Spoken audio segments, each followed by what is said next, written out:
This is my audience for my informative speech.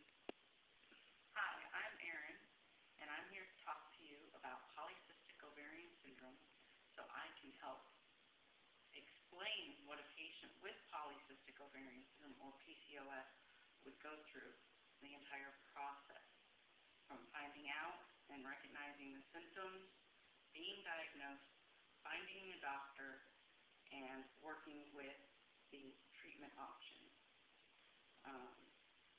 Most of the symptoms are one at a time, and that you'll have moodiness, fatigue.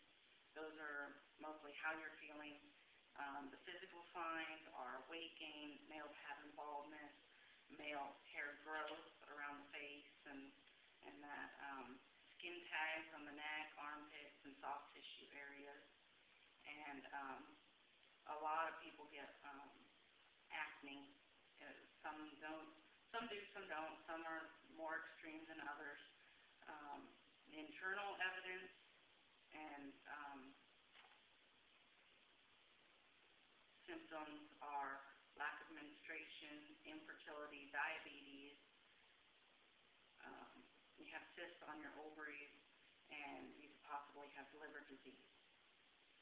To be diagnosed, you basically go through a few tests. They look at the physical signs. They can do ultrasound, and after that, there's just hormone testing, some blood, drawing blood. Most OBs try to treat it with birth control or metformin, but there's several other types of doctors, mostly an endocrinologist or a fertility specialist, who can help you figure out the right ways to go about it with diet, exercise, the drugs, or any other types of treatments for the hair growth, laser hair removal, waxing, shaving, whatever's necessary. You'll want to stick to your appointments and make it through the whole process, otherwise you're not doing yourself any justice.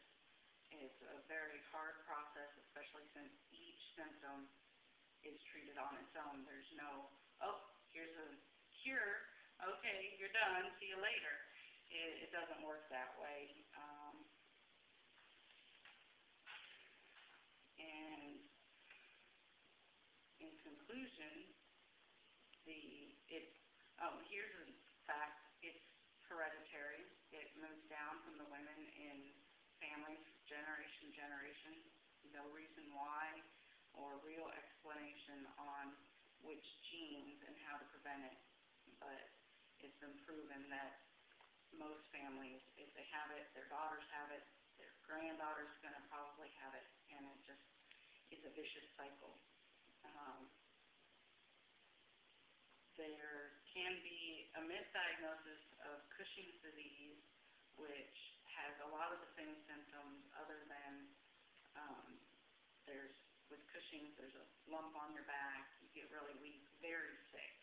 With polycystic ovarian syndrome, you don't really get as sick, you just notice the regular symptoms. And that's my conclusion. And in addition to that, I'd have to say that as a patient with polycystic ovarian syndrome, you need to be your own advocate, doing the research and going to your doctors with the forms, the papers, and everything, and giving them and saying, look, this is what I think I have, this is what I think can work, and they can go through each and every step with you. And if that doctor is not willing to do so, then you need to go and transfer to a different doctor, because you're not doing yourself any justice in not going through with it. If you stick with the same regimen of drugs, you may not be able to have children ever. You may not lose the weight, which would help with just about everything.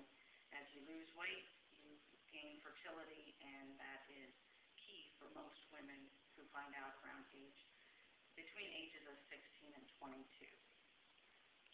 And that